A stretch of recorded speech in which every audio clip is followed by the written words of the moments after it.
outstanding bowlers from the state of Wisconsin. We're greeting you from the red carpet Regency Lanes in Milwaukee, where the bowling center of the future is here today. Bowling with the Champs is brought to you in part by Miller Beer. Purity you can see, quality you can taste.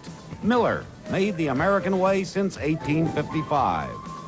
And by Foster Pontiac, South 27th and Loomis. Folks really do save more at Foster. Good morning, I'm Hank Stoddard at Red Carpet Regency Lanes, welcoming you to our 31st consecutive season of Bowling with the Champs. Today, first round action continues in the men's division. As you know, 32 bowlers qualified for the televised portion of the show. Among the men, they're eliminated week by week till we get down to just 2 for the finals. And this morning on our show, we have a fellow who got to the finals, not only got to the finals last year, but won it. Jeff Richgels from Madison is back to try to defend his title, first time this season.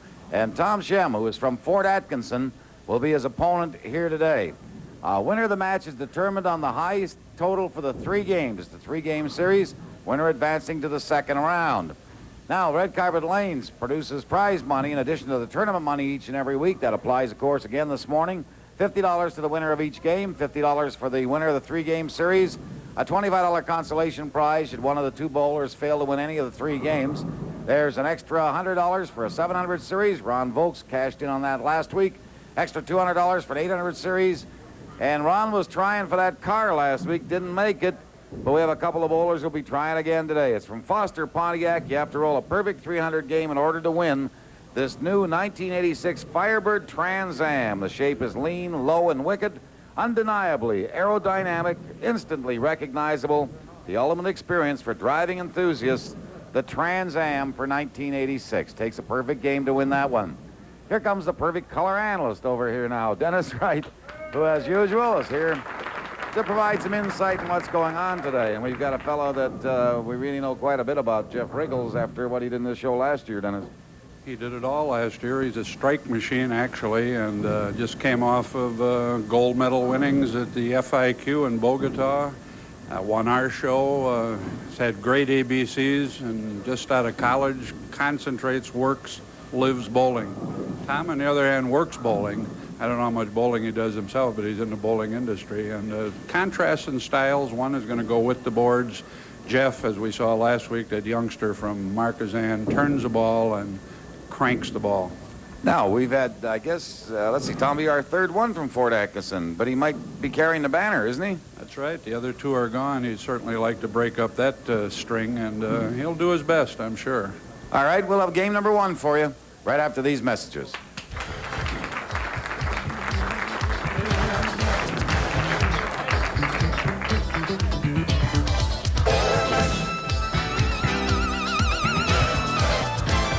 And loses. Yeah, 756 for Ron Volks. Certainly Jeff Richgels capable of that. He just came off a 771 this past week. And one of the few crankers that really has done well on the show. The other one was the youngster last week. His opponent, Tom, throws it with the boards. Doesn't have quite as much finish as Ron Volks, but that type of line seems to pay off better. But you can't do much more than win a tournament, which Jeff did last year. Because she did such a good job last week, we brought our foul line judge back, Thelma, for a repeat. Thelma Dignan. And Thelma is, she's a big honcho over there at the Veterans Administration Hospital. And big honcho in the bowling industry, the restaurant industry, the tool and equipment industry. George Vales, our official scorekeeper, looking dapper as usual. And in lanes 27 and 28, that's where we bowl, of course, at Red Carpet Regency. Jeff, let's see, did he have the high score in qualifying? Yeah, 1721 in the last round. So he had his choice of lanes. Well, take a look what Tom had. Tom, wow, 1838. I was wrong.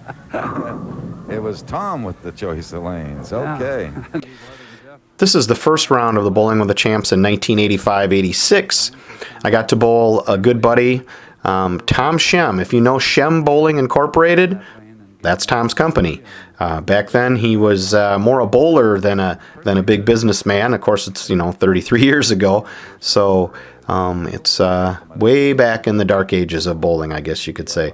But Tom and I thought this match was going to be a real barn burner of high scores, and the lanes were a lot nicer as the years went on in the champs. I believe this might have been when short oil was first coming in, and the lanes were certainly nicer than they had been in the champs the couple of years previously when I'd made it to the quarterfinals and then won it those 2 years. Tom, you'll just see he's going to just absolutely wax me here with a big set. Totally deserved to win. Bowled fantastic. I have no complaints at all. I didn't have any then, even as a cocky young dumb bowler. But I really think there was just a couple of bad shots I threw that were key. The Greek church you'll see in the first game. And I had some bad carry, too. He beat me by a lot, but I don't think he outbowled me by that much. Key for me was that I had won the United States team trials at the end of July in '85. Then I had surgery 2 days after that, carpal tunnel surgery, the first of 3 surgeries on my wrist. And this was only about, 6 weeks later, I want to say, and I was nowhere near 100%. Or maybe, it was 6 weeks later that we went to Bogota for the FIQs, where I won a couple gold medals. And it was right after we got home that I bowled this match. I'm sorry. And I just still was not 100%. It wasn't really until probably, this would have been maybe late September, early October here, I think early October. And it was not until, say, November, December, where I really felt like I was back to where my wrist was healed. And then I went on to have a couple of really good years before I went on the tour. My wrist really fell apart. But if you want to enjoy watching me get my butt kicked, this show is for you. Enjoy. Herb Coy and Lynn Stouty were the other two from Fort Atkinson that made our televised portion of the show this year, and they were eliminated. Rick Babler of Appleton knocked off Herb, and Lynn fell to Bob Cudell of Milwaukee. So last chance for Fort Atkinson to make it to the second round, and here's Tom Schemm doing what he can to see that happens. So he matches Jeff Richgels' double. Everything's all tied up. And the scores look like they may continue on the hot side for another week. Well, and it seems like in other places, they go in streaks, and let's hope we've got a hot streak going. Keep it going. We've got one going. Let's keep it going. You mentioned Jeff Richgels. He was the captain or the lead bowler, the top qualifier. Not that time. He's got 4 of them up there. He was the top qualifier for the U.S. team to go to Bogota, Colombia for the regional FIQ tournament. Well, watch Jeff. He's well back. He uses all the approach, 5-step delivery. The last one, well, he gets pretty close, but he gets that leverage also. Comes up from a low position. The whole body lifts that bowling ball. Lost some pins there with leaving 4 on a double. Oh, what a big break. Yeah, noser for Tom Schemm. He'll take it. Tom's turkey. He's got it. Tom did turkey. And a tough spare. 1 in the back, as Hank said. That's the 9-pin hiding. You going to get back? There's the 9-pin still there. Not hiding now. Standing up in solitary splendor. Not so splendorous as far as Jeff Richgels is concerned. So it's an open for Jeff. And a quick 25-pin lead for Tom Schemm of Fort Atkinson. Well, a young man came up to me before the show started, and I assume he was from Fort Atkinson. In any case, he said to me, there's going to be a big upset here today. I said, okay, we'll see. And this is the only match going on, I presume, right? Yeah, we got some way down the far end of the lanes down there. Qualifying for the state mixed doubles going on. And some pretty good bowlers have been on our show competing down there. I noticed Rich Wonders is down there, and Darryl Mizell and some others. Word spreads fast. Not too many people in the Milwaukee bowling community had heard of this young man we had on the show last week, Tim Damerow. But the word got around. There's another strike for Tom Schemm. He made that lucky one pay, Hank. Turned it into a 4-bagger. He's now working on 220. Jeff left a half 10-pin hit. Well, they got all the appropriate signs back there. Tom strikes again, that one said.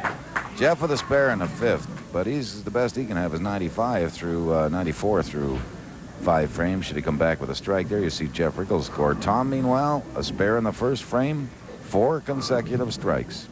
So Richgels, our defending champion, trailing early, but I emphasize early. Here it comes. Ooh, whistling 10 that time. Indeed, that's 3 10-pins he's left in 6 frames.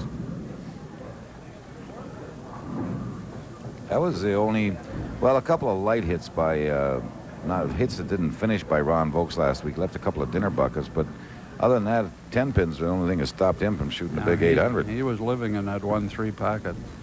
And he was around here just before we started taping. He's happy as can be. Why not? Ooh, broke that split out of there. Yeah, he did climb high.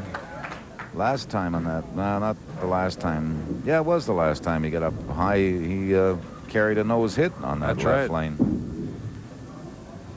And Jeff Richgels misses a spare, the 10-pin. So that's 2 errors in a row in the right lane for Jeff.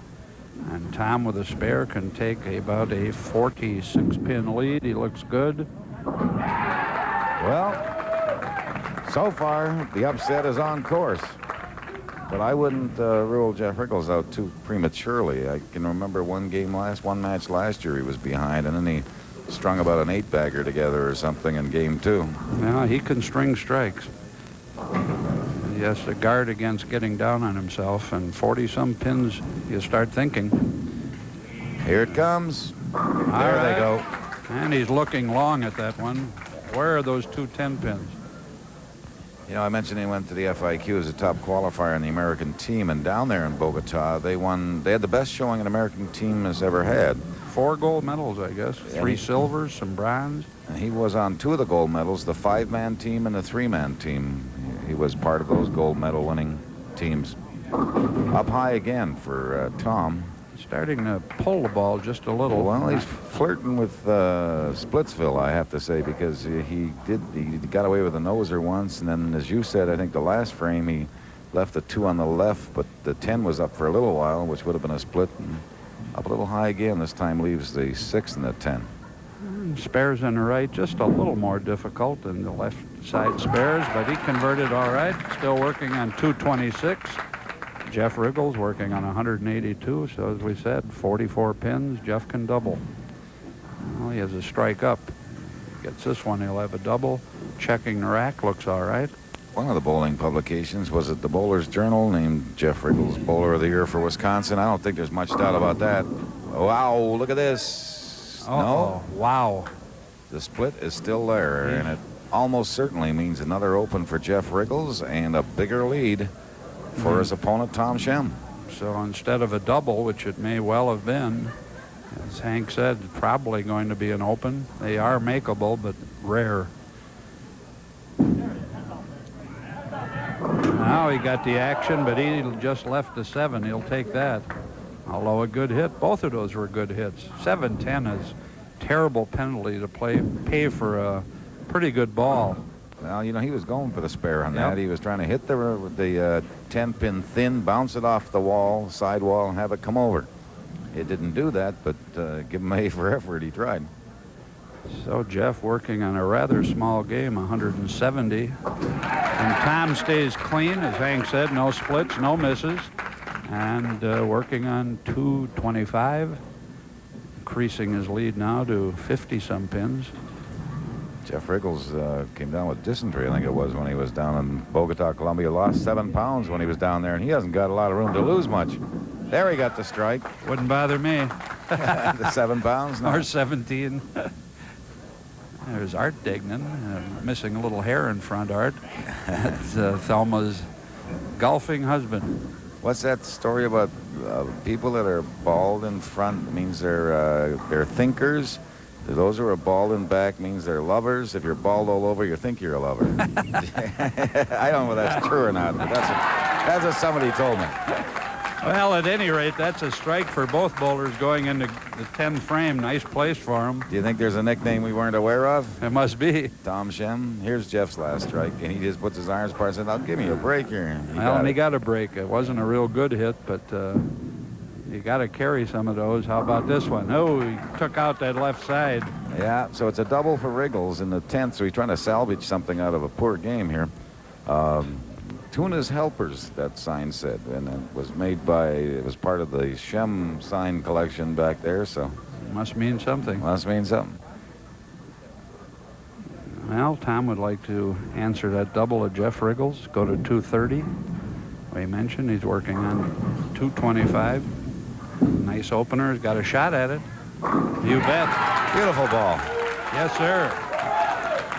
Now the cry goes up tuna back there, so there is some significance. Richgels would like to get this second one in the 10th frame. He's got it, so give him credit. He's hanging in there. Best he could do would be 190, and that would be kind of miraculous when you consider the fact he's had 3 opens. At 710 cost him, he could have gone to 222 had he struck there. So 30-some pins at 710 cost. This going to make it? Don't think so. Similar to Ron Vokes' ball. Yep, the dinner bucket. Especially on that left lane, it seems. If you don't quite get that fingers in and finish enough, you're in danger of leaving up those 4 pins, the dinner bucket. Well, he'll take that on the last ball, leaving the 10 pin. Gives him a $189, which is not even up to his average, but Bowl a lot better than that, Hank. 3 Yeah. 10 pins, a 710, actually 4 10 pins. So he's on line. But a beautiful game from Tom Schemm. 231. 42 pins unofficially. Well, with 2 games to go, the question this morning is, can our defending champion overcome a 42-pin deficit? We'll find out as the morning progresses on Bowling with the Champs.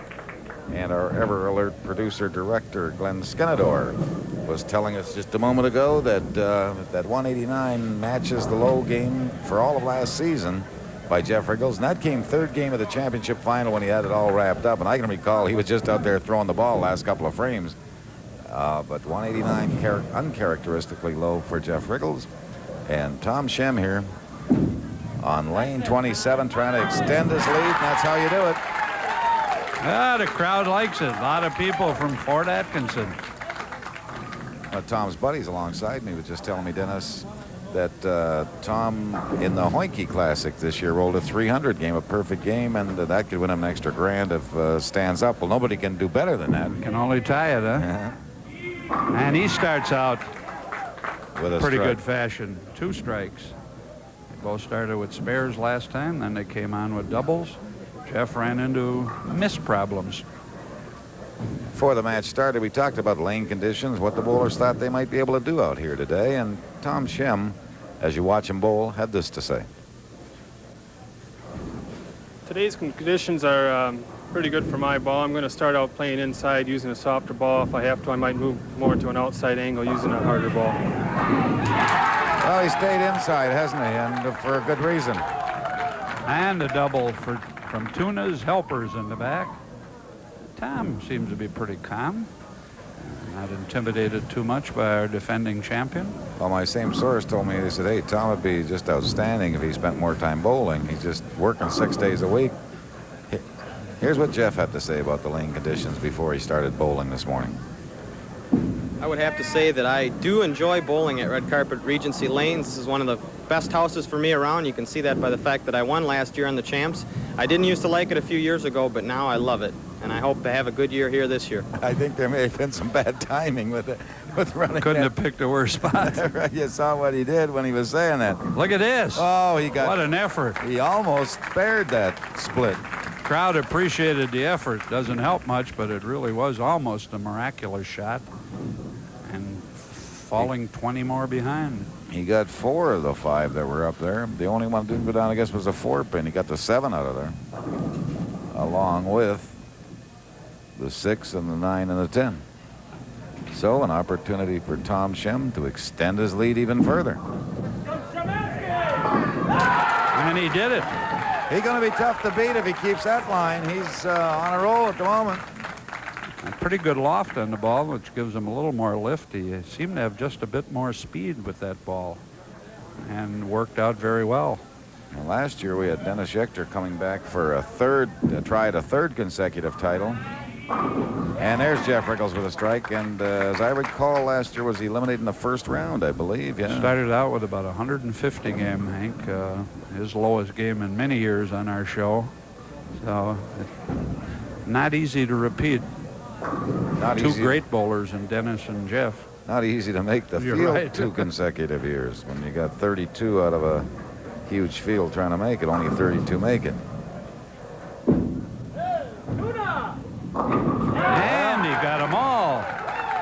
Well, Tuna's helpers are happy. Schemm strikes again.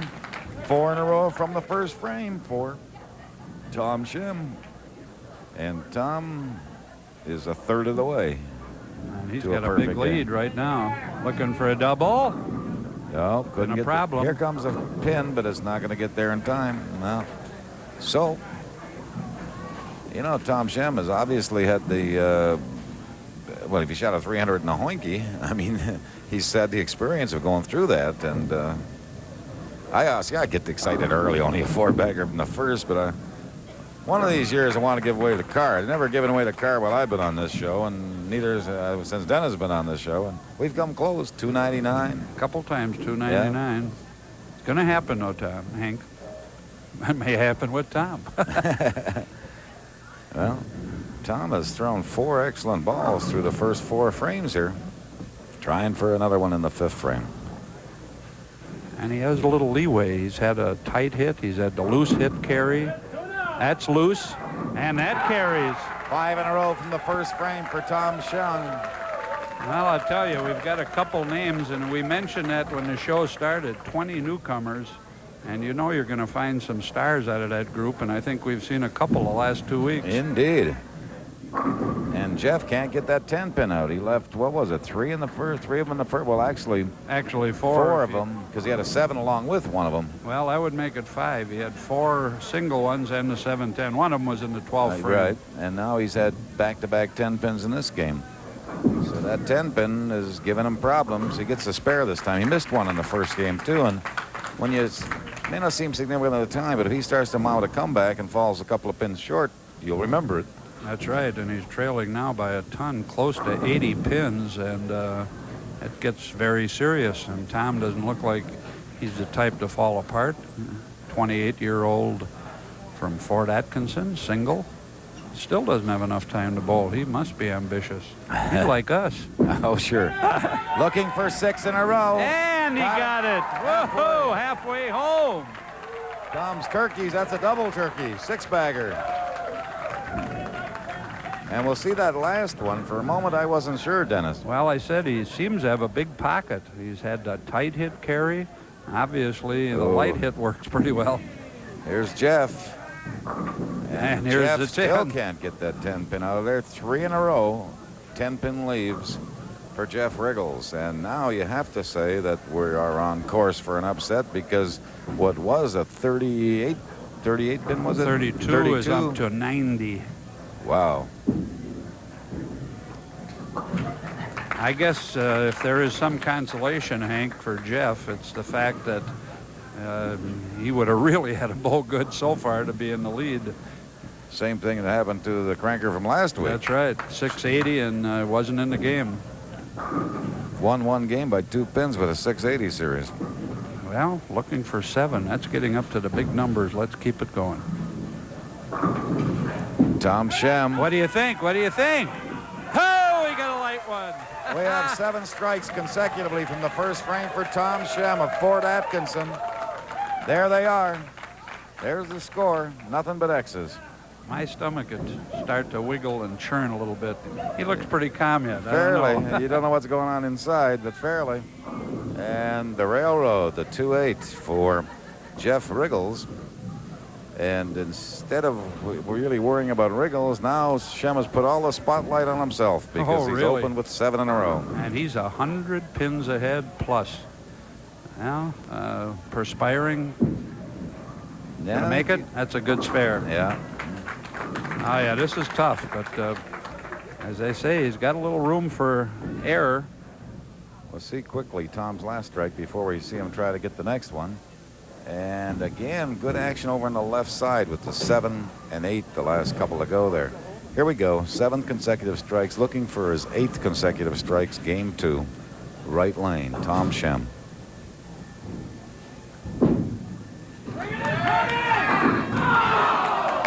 No way to end that. Oh, that's heartbreaking. Nice hand from the crowd. Threw it about as good as you could do it, Hank. Good ball. Well, Tom and Betty, you can go back to your coffee on this Sunday morning. You don't have to drive the Trans Am up to Red Carpet Regency. You may. We got another game to go.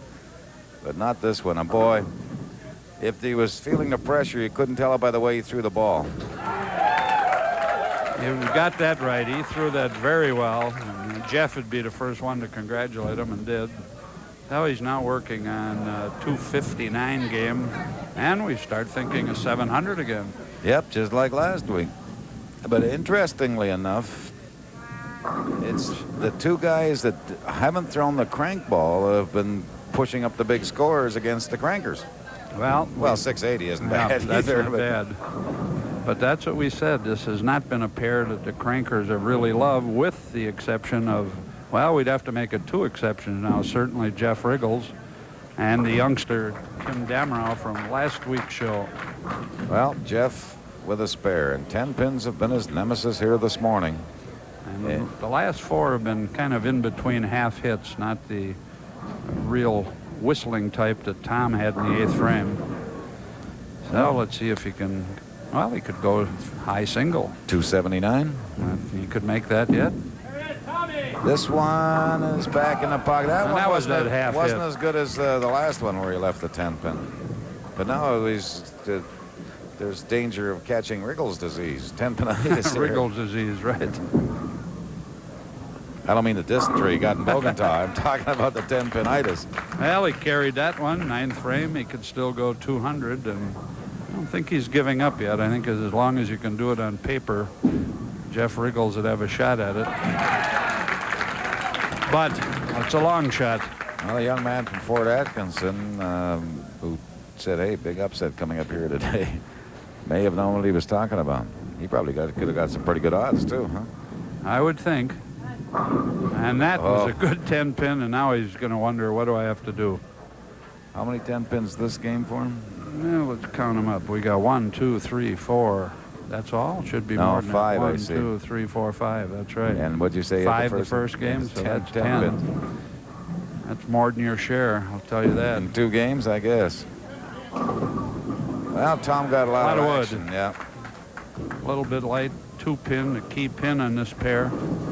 That light hit has trouble getting that one out. Well, he's made a lot of 10 pins, all but one. What's our high single? Let's see. Would be that 256, wouldn't it? The high eligible single. Trying to remember. Yeah, it would revert back to Willie Yee, I guess. No, he had high triple. Yeah, I think that was Bob Codell. Yeah, Bob Codell. Jeff here. Well, he got the 10 pin out finally. What did he shoot? 183. 183. A lot better game than that. 372, and he's going to trail by over 100 pins. Going to take a miracle for him to pull this out. Well, he finishes with a strike for 257. He's got the high eligible single by 1 pin. Yeah, that strike did it. 488, unofficially 116 pins. You could have got some pretty good odds on that score. Needs a 212 game for the 700 series. Game number 3, in which he'll try to do that and dethrone our defending champion, is coming right up after this.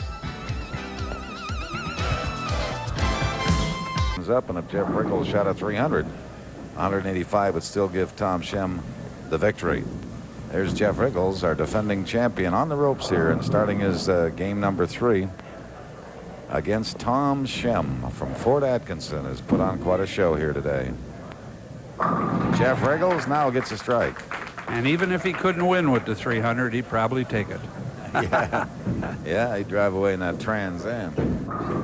And to a very loyal watcher, Hank, a fellow I think you probably remember from the Milwaukee Journal, Arnie Fisher. He watches every Sunday. Arnie, sure. Say hello to Arnie. Yeah, Arnie's retired from circulation department. Circulation downtown. general manager or vice president, but up 2-8, I believe there's one in the back. Well, if Jeff Richgels is looking for a comeback and still has hopes of winning, a little bit of encouragement. Yeah, it's there, Dennis. You're looking to see if it's back there. It's there. Got a bad angle for that. I'm directly on it. Directly on it. The 8 pin is there, along with the 2. And he got them both. And he's directly on it. And he has no open frames, much like Ron Vokes from last week. Ron had new high 3, of course, 756. but he had a 265 game, which would be the high single, but you can only win one prize, and that one got away from Jeff. Yeah, and Jeff knew it. He turned it a little bit too much, tried to get a little more speed on it. By doing that, sometimes you overturn the ball, and a pretty good tough spare leave, and I think Tom's going to be into the second round. What a match that'll set up for a future date with Ron Vokes. Now, what's he need for 700 here? 212. There's a start. And I don't think that 765 is in much jeopardy, is it? Not with a spare start for Tom. Well, what would he need? 756, I'm sorry, 756 it was. He'd need 267, 268. Still do that. He could still do that, but you know, those are good scores. You have 488 going in. You still need 260 to knock off high three. Good numbers. Well, he does have the high eligible single now, if he doesn't knock off the high three. So 20-40 for Jeff. Strike, spare, strike. Tom could take the lead in game three. He's looking for a sweep. He's looking for bonus money. A big day for Ford Atkinson, and he's going to carry on after the first two missed out on their show this year. Double and a lead in this game. Well, next week, our first women's match of the year on Bowling with the Champs. Judy Pierner, a veteran, against Jill Albrecht, one of the young up-and-comers. And is she 16 years old, Hank? How about a double? All right. Yeah, she was 12 years old 4 years ago when we had that kids junior bowling. Now I'm trying to think of the name of it. Bowling with the junior champs. Right. And the first game we ever rolled on that show, she was 12 years old. She shot a 212 or no, it was more than that, 222 or something like that, 224. It was amazing. And she stayed right in there. Here You're going to see some good bowling next week. How about it? Yes. Three-bagger for Tom Schemm. Hey, Ron Vokes' high three isn't safe. And we're going into Miller time. Yeah, fifth frame, third game. Bowlers in the opening round of Bowling with the Champs will receive coolers from Miller. We're back live with Jeff Richgels, and he got a cooler. He's won every Miller prize available, I think, the last couple of years in this show. Now, when Tom beats him, he knows he's beat a heavyweight as far as the bowling world goes. Not Jeff, as far as physical stature. No, that's right. And you talked about junior bowling with the Champs. There's the Miller Prize. If you juniors want to get on this show, we have a special Kids Bowling for Kids TV show all during November. Ask your junior coach about varieties. Kids Bowling for Kids. Yep, you can help raise money. Four in a row and a cooler. Yeah, he got the cooler. The kids can help raise funds for other kids who many of them aren't capable of bowling because of physical liabilities, and maybe you can provide some money for them so they can get back, and someday I'll be back bowling or take up bowling. The Miller tournament will be here February 24th. Hank? Oh! Now he gets them, huh? That's four in a row. Well, he's matching them strike for strike, but he's a frame behind as far as score is concerned, because he had the spare in the second, where Tom had the spare in the first this game. And we'll watch that last one, and the Something will four-pin. get just the 2-pin, just got the 4-pin, the back of it. There we go. Where are you when you need it, huh? Yeah. There's Brett Faulkner looking off the other way. And here's Tom Schemm looking for another one. No 10-pin. He had 5 in a row. Or he had 4 in a row. He's going for 5 in a row. And I would assume that tightens this game up pretty much even, aren't they? Just about to the pin. Both of them working on 229.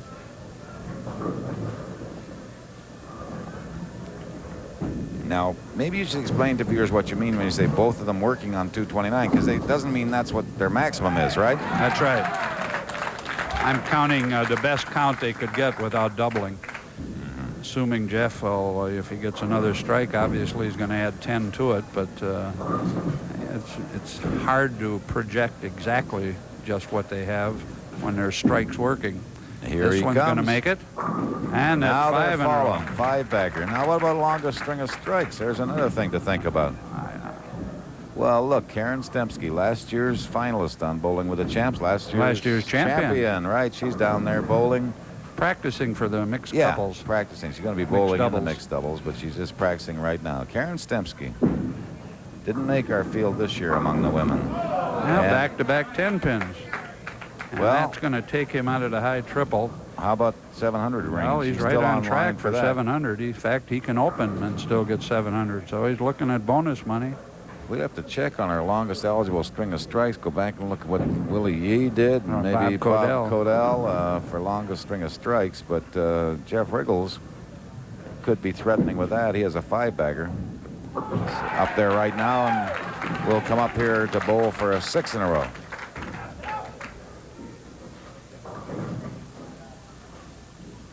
Miller sponsoring 3 events on the Pro Tour this year. That's a lot of contributing. Yep, Miller Brewery. Deeply involved in sports promotion. They're out in racing. Heavily involved in racing and bowling. And I guess congratulations to Tom Shropshire, the vice president. Yeah. He's going to retire. Fine gentleman, Tom. Not much of a bowler. I'm kidding you, Tom. He's a big fella. He'll come over and lean on me. But I usually bowl somewhere alongside him in the Pro-Am, the Celebrity Pro-Am for the annual Pro Bowling Tournament here. And an excellent guy, and sometimes does okay with the bowling ball. Well, Jeff could go to the high single. He could have the longest string of strikes. He's working on 6. He could go to 280. Here we go. Tuna. Well, I'm going to open up Dennis Wright's pre-match predictions. Might be an upset. Yes, I think Dennis's record slipped a little. He picked Jeff Richgels. So what are you now? 50-50. That's all right. Nobody will complain. 3-3. Let's see if Jeff can keep going here for a high single or a long string of strikes. Not on that one. Boy, he's got 5 pins all standing up there. Yeah, that left lane, you remember we've been talking about it, doesn't finish quite as hard as the right lane, and it doesn't take much to leave a bunch on the left. So Jeff, string of strikes ends at 6. Oh, now Tom has a chance to beat Jeff this game. Take a sweep. You lost a lot on count on that one, too, when you leave up 5 and you've got a 6-bagger rolling. 205 through 8 frames, a spare up in the 9th for Jeff Richgels. 168 through 7 frames, a strike up in the 8th for Tom Schemm. Bowling the 9th. Double. And that light hit. He's within 7 pins, Hank, this game. And he could go, let's see, 98 to 28, 258. Just missed a high triple, too. Beautiful bowling. But I think he's got that bonus money pretty much locked up. He's got that bonus money in his back pocket. Extra $100 from Red Carpet. And he's looking to win this game.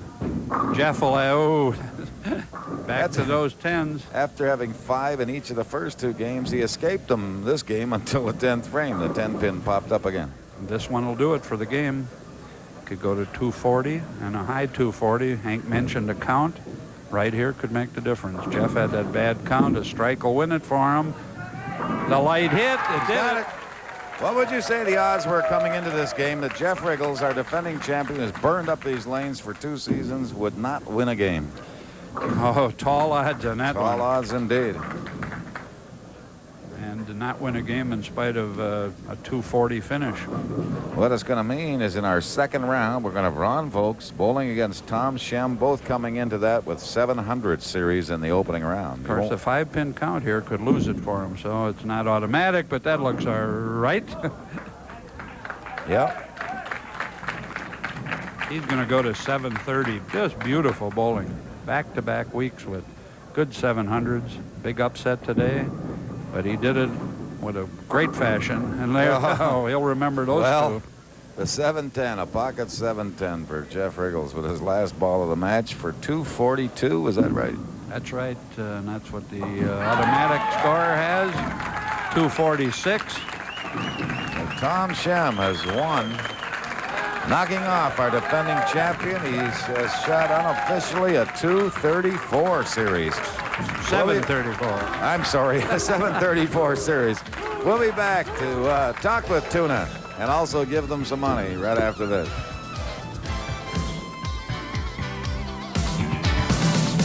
Manager here at Red Carpet Regency Lanes with some prize money. Mike? First of all, Jeff, as we've seen in a lot of sports recently, it's tough to repeat. Congratulations on making the show again. Here's 25 consolation. Tom, it's certainly a way to go after a defending champ with a 734. Here's $300, including $100 for the 700 series. Congratulations. Thank you. Thank you, Mike. And Jeff, we have another check for you for $400 for making the first round of the televised portion of the show this year on Bowling with the Champs. But you ran into, I don't know what to call him, a buzzsaw, something over here today. Yeah, Tom's an old bowling buddy. He used to live up in the Madison area in Stoughton, so I don't feel bad to lose to him and what he shot today. He earned what he got today. He bowled fantastic. I wish him luck against Ron. It ought to be a wild match with the two crowds they got. Yeah, a little problem. I guess a little is an understatement. A little problem with that 10-pin, especially the first two games. Well, the problem isn't the 10-pin. The problem's still my wrist. I'm still only about 9 weeks after surgery, and my game was a little screwed up from Bogota. My hand's still not quite strong enough, and I'm just not getting a real good roll on the ball yet. Doctor said it would be maybe 4 to 6 months before I'd have full 100% strength back, and I'm changing my grip, and I used 3 different grips here in the balls I had today, but I can't quite get a good feel yet, but it'll come around. I'm not worried. At least you won the Miller Prize. You won almost all the Miller Prizes last year. Yeah, I wanted that cooler. I didn't get it when I shot 730 in the first match this year, so at least I won something today. Tom wouldn't let me win a game, but at least I won something. Okay, Jeff, our congratulations on being Bowler of the Year, Wisconsin, last season, and I know you'll have continued success this year. All right, I'd like to say thanks to everybody that came down from Madison, the small group, and everyone that's congratulated me on last year's win. I want to thank them all. Bowling with the Champs is a great show. Thanks very much, Jeff Richgels. And Tom, you had to be considered an underdog coming in here today. Did you surprise even yourself? Not that you won, but that you bowled as well as you did. I'm surprised I scored as well as I did. I didn't think I was throwing the ball that good, and I wasn't getting to the foul line the way I wanted, and I just got the breaks, I guess. Well, I don't know if it was breaks. You were throwing the ball in the pocket, and usually you score pretty well, and you do that. One of your friends was telling me that you really don't spend as much time on bowling as maybe you should if you want to be a top competitor. Right, I haven't been practicing. I've just been too busy with the business, and last night I got home about 11 o'clock and went out in 2 or 3 games, and that's about it. Well, obviously the lanes were suited to your type of ball today. Yeah, the lanes were perfect for my ball. I just had a lot of area, and I took advantage of it. Jeff said you're from Madison. Tell us a little bit about your bowling career. You start off in Madison. When did you move to Fort Atkinson? Well, I'm originally from Fort Atkinson. I lived in Middleton and Waunakee in the Stoughton area for a few years, working bowling centers over there. In 1980, I went on my own, moved back to Fort Atkinson, back home. Mm-hmm. So I basically just been bowling league. I bowled a lot of tournaments in 79 and 80 and bowled a few PBA events, but went back to league bowling. Well, you certainly bowled well here this morning. I imagine there are some people out there you might want to thank. Yeah, I sure do. I'd like to thank everybody that came out. They really made it a lot easier for me having all that cheering in the background. And I want to make sure they're all here the next time I bowl. One last final question. What was that tuna bit? Oh, that's an old nickname I guess I got from back there, and they take advantage of it. And It didn't hurt you today. Our congratulations. Tom Schemm, our winner. That's our show from Red Carpet Regency. Bowling with the Champs has been brought to you in part by Foster Pontiac, South 27th and Loomis. Folks really do save more at Foster. And by Miller Beer. Purity you can see, quality you can taste. Miller, made the American way since 1855. Now this is Hank Stoddard along with